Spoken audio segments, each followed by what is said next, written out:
Ready to rock and roll. I love Yeah, it. I love it. Hey, man, it's great to meet you. Thank you so much for taking a minute out today. I appreciate it. you bet. You bet, Joe. Happy to be here.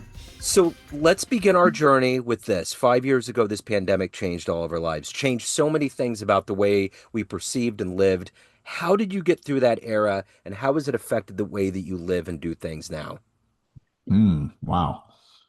Um, that's a big question because I had four kids, and my oldest child at the time was a senior in high school. So this time of life when, to me, I think you should be sowing your oats and really becoming independent and doing all the things. She was in my house 24/7, Yeah. literally locked down in Vermont, which was a little bit, it was quite locked down, pretty restrictive in that state. No, I mean, man, it was only a year ago I was out there again. And quick diversion, and they're like, "Well, we're just about back to pre-pandemic levels." I'm like, "Holy shit!" That was like, "Come on, Yeah. still." And Right. so, anyway, that caused us to move, and because I was just seeing the effect on our kids. But back to your question, there was so many things that changed, and for a while, I kind of thought it was cool. To be completely honest, it was fun. We didn't, we had excuses not to go to work, not to go to school. We tried to do fun things with our family, like we cooked food. We had everybody would pick the food they were going to do. We'd Japanese hibachi night, and then we had like all these different themes that kids would kind of be in charge of, and so we were trying to have a good time with everything. And it was cool at first, just eliminating some of the distractions, but then it just kept going. As it kept going, I saw my daughter start to just, she wasn't getting the developmental stuff of that age. And then I saw my youngest, who was in, gosh, was it third or fourth grade at the time? And after a year of virtual learning and what he was doing, he became more comfortable in a mask than he was outside of a mask and wanted to wear it all the time. And I just wanted to kind of hide all the time. And those are some of the things that really triggered me to say, all right, this has got to change. Life isn't meant to be lived behind a mask or a wall or a protective barrier. Like we might get sick sometimes, and pretty much we'll usually get better. And if you don't, I mean, that's part of life that you can't control either. So we started to make some moves and take back some of our, I don't know, I feel like our identity, that we had to like relearn some of that as a result. And we're still paying some of the prices, to be completely honest. Yeah. Like I see my daughter who's now graduated college and just starting her job and her career as a teacher. There's still some friction between us because of those years in isolated lockdown where, I'm trying to rebuild our relationship better, and I'm trying to help her build healthy habits to be a young functioning adult. And she's great. She's smart. She's totally capable, but it left a mark, Joe. It was a big, it was a big mark. Yeah, for sure. So let's get into what you do on a daily basis. I'm going to put you in front of a bunch of kids in a school. It's career day. They're 12 years old, and they're like, "What do you do for a living?" How do you answer them? Ooh. Okay. For their younger kids, I say I try to help people find their passion. I help people do what lights them up and eliminate some of the noise and distraction that sometimes takes people off from that path. Um, that's the younger version of that. Yeah. Yeah, just helping people stay focused and get. I guess, well, there's an analogy that I use a lot, Joe, which is, somebody that makes cookies. Let's just say so you're really good at making cookies. And every time you bake a batch of cookies, you give it to your neighbor, your friends, your kids' friends come in and they're like, "Oh, Joe, this is amazing. You should sell these cookies." And after you hear that a number of times, you might just get this entrepreneurial bug. You're like, "All right, I'm going to sell these cookies." Everybody always loves them because you love them. You love to make people happy by making them. But there's a point in the journey that cookie making no longer is the issue that you have to face and overcome and solve for to grow that business and to keep scaling if scaling is a goal or an objective. And that's really where I start working with business owners on a day-to-day basis is I want to get them back in the kitchen. And so I show them how to create systems and processes to handle the rest because they don't just go away.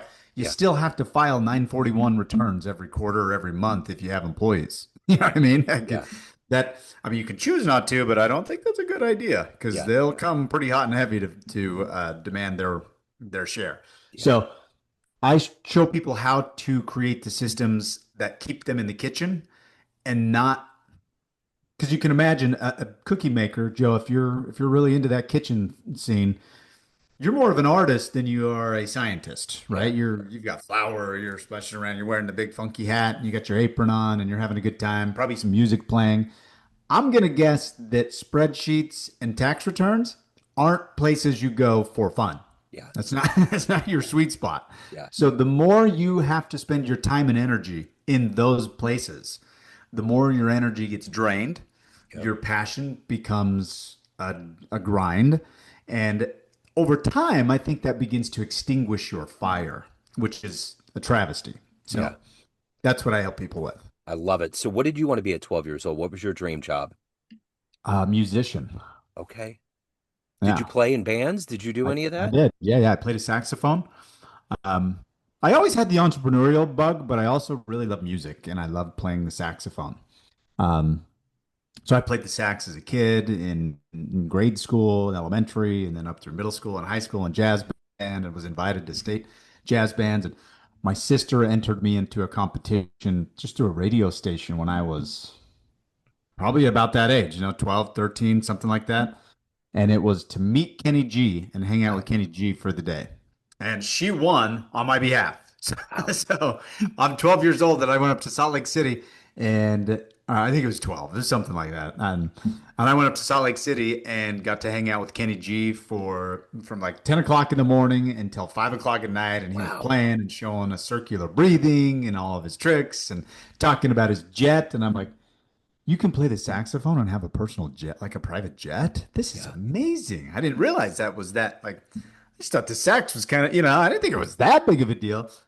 And so hearing all these stories and that experience just continued to fuel that fire. And then after that experience, I came home to my small town, which the radio station caught wind of it through my band instructor, and they invited me to go play on the radio. And I thought, man, I'm on my way to becoming a star. Wow. So did you do gigs? Did you end up going out and doing that and pursuing music? I did not. Okay. Actually, that's kind of something that has fueled what I do today. I want to keep the cookie makers in the kitchen where they Yeah. belong. I think that even though I had so many wonderful, supportive people in my life, I was able to. I mean, my parents bent over backwards and they spent a lot of money to give me the nicest saxophones and to get me lessons and to let me go on all the band trips and everything that I know they couldn't afford all of those things, but they made it work. But built into the culture and into the language was always well, what else are you going to study? And I'm like, I'm going to be a musician. Yeah, but what are you going to do once you get out of school? What are you going to, and it just, these questions, in hindsight, I didn't recognize it as a 13, 14, 16, 18-year-old kid. But in hindsight, I recognized that they were really eroding, like all those people in my life were telling me that you can't be a musician. You need to have a real job. You need to have a real plan or a backup plan, And then they began to tell me the statistics. If I would push back, be like, no, I don't. I mean, I'm going to be a musician. I want to do that for a living. I would get the stats. Well, you realize that being a musician, like there's only one in so many that actually can do that and make a living. Like it's great to have as a passion and a hobby, but that's never going to pay the bills. You got to be one in 1,000, one in a million, one in 200,000. And all that just over time just kind of created. I didn't have enough belief in myself at the time um, that I didn't pursue it. I gave up. So after high school, I stopped. I even had a scholarship for college to go play, and I didn't take that scholarship. I didn't pursue it. I didn't even explore it. I was like, what's the point? Yeah. Why go do that? I need to have a backup plan anyway. And then my passions and focus began to shift because of the self-doubt that I had around accomplishing that. And so it's really been it's a part of what I talk about now. I wrote a little article for LinkedIn or something the other day, and it was about the gravitational pull sometimes that our circle has around us. And it is our familiar, the people that we spend the most time with they do have this gravitational force. And hopefully it's one that pulls us up and not one that pulls us down. Yeah. But you never see people ahead of you on the climb that's going further up the mountain that are criticizing, that are throwing the, well, only one in 1,000 are going to make it.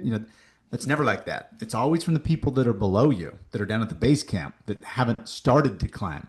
that's, that's Yeah. ever said that. I just didn't know that when I was 18, when I was 16, when I was making life plans and college plans. Yeah. So, who's been a hero for you? Who's been that inspiration that's allowed you to find your place, to find your profession and who you are? Oh boy. Um, that's a tough question for me to really pinpoint one person. I have so many people that I've pulled things from that kind of make the mosaic of who I am, because I've had I've had a checkered past, I've gone through some things where by going through, I guess some of the most instrumental, my dad was always a big inspiration for me. I lost him when I was 19 years old. Um, and then I went into a rehab facility when I was 24-ish, something like that, because I got hooked on prescription pain pills and was stuck on those things for a few years and went into this rehab facility. And there was a doctor there who really helped. I loved psychology books and everything, and just I'd read Tony Robbins and Zig Ziglar because I was in sales, and so those things were good and motivating, and I'd also use them in my sales pitch. Um, but that there was a Dr. Bob was his name. That's what they called him. His first name is Bob. And he was this old man, kind of looked like Santa Claus, big heavyset guy, white beard, white hair, and he really he would just pierce through to me in the questions that he asked and the things he said and the confidence that he had in me to change, which I didn't have it myself at the time by any means. And so he was probably one of the most impactful because that was the biggest course change in my life.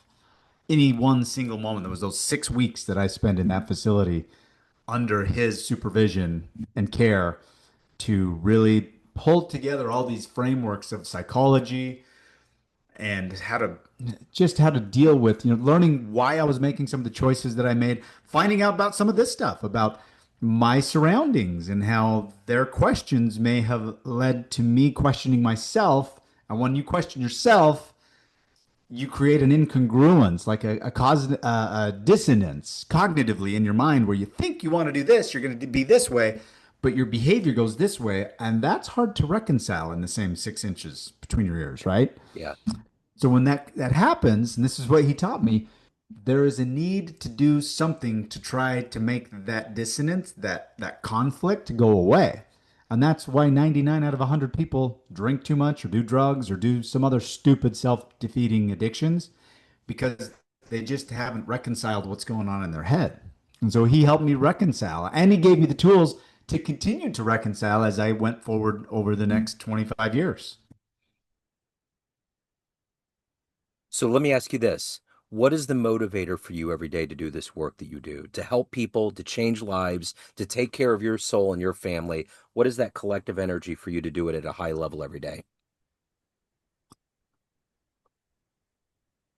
I know that there's two ways to learn things. You can experience it yourself and have the awareness to take the lessons from it, or you can see somebody else do it and listen to their lessons and go that way. And what I've learned in life after after doing it the first way, the not smart way, the least smart way for so many years and being just a stubborn bastard so much of the time, is I've learned to write the check when it comes to getting the result with speed and velocity. Because time is one thing that is the great equalizer. We all have the same amount of it every day, every week, but we all don't know exactly how much time we have. And if there's a result that we can get and we can get it faster, like it's worth an investment, it's worth paying attention to. And I've just gone through so many ups and downs, and my life should have turned out based on what I was doing. It should have turned out so much different than it did.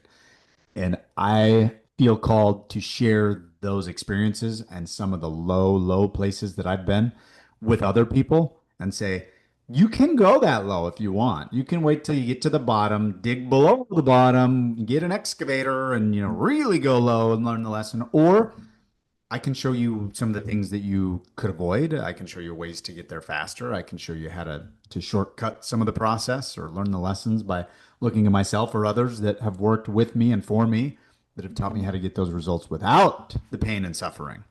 Yeah. So let's say you have a dream tonight. You run into the 18-year-old version of you. You can give that young version of you a piece of advice based on this life you've lived, the wisdom you've gained over time. What advice would you impart? Always listen to the beat of the drum that's inside.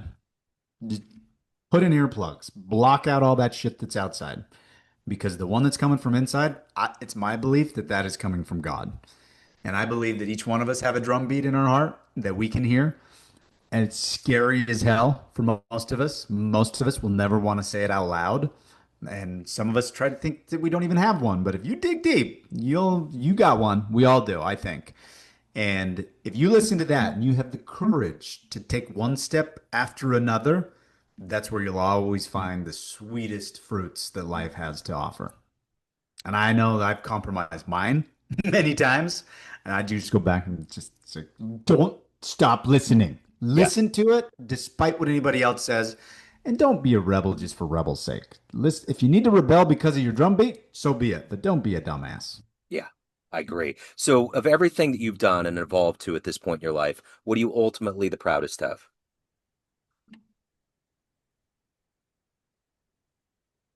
Helping my kids, trying to instill the same sense that we're talking about here, that trying to tell them that watch out, kids, for because I might say something. I'm in our same culture, and I might say something stupid like, "Well, what's your backup plan?" And when I do, just know that I'm being a dipshit, and you shouldn't listen to me. Listen to yourself. You want to do this? Go do that thing and go all in, and there make no plan B. Just go for it all the way.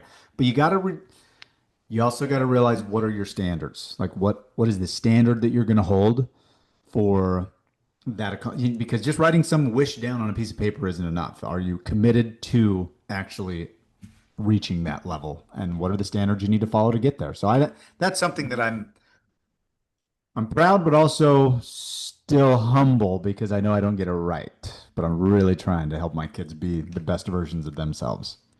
So, at the end of the day, everyone has a perception of you, family, friends, clients, everyone you work with, everyone that knows you, but you're in control. You run the show. What's your perception of you? Who do you think you are? Hmm.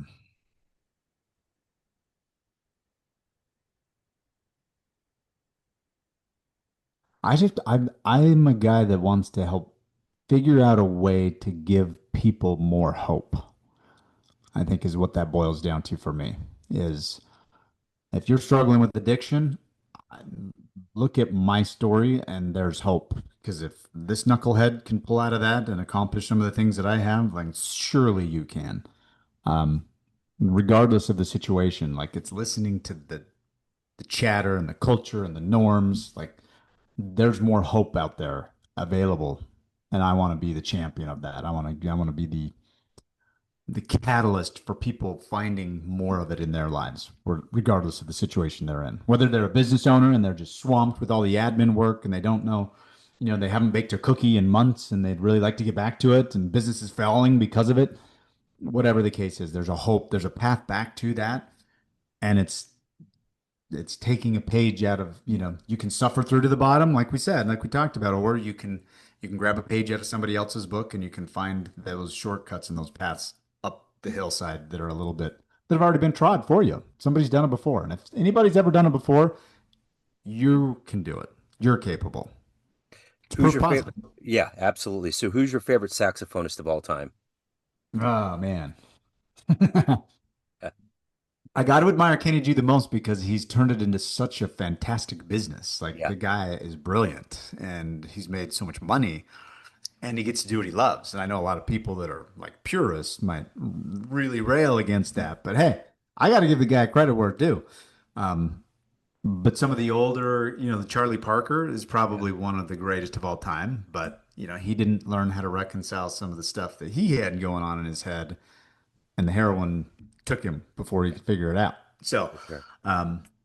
And I think that measure of the whole person shows a lot. We have these great artists, people that have like just been going on the way up to their pinnacle and then they overdose. Yeah. Because they're not looking at the other aspects of life. So my vote's for Kenny G, I think. There you Yeah. go. I love it. So, hey, if anyone wants to hire you, reach out. They have questions, any of the good business, where do they go? Best place is probably on our socials. We put out content every day. At It's Justin Lund is the social handles across TikTok, Instagram, Twitter, like all the Facebook, the whole thing. Um, yeah, come find us there, and if there's anything we can do to help you get unstuck or to get you back in the cookies kitchen making cookies, then we're happy to help. I love it. Justin, this has been great. Thank you, sir. Thank you for your story. Thank you for your time. Best of luck with everything. I appreciate it. Awesome. Thanks, Joe. Cool. Thank you. Hey, we're out.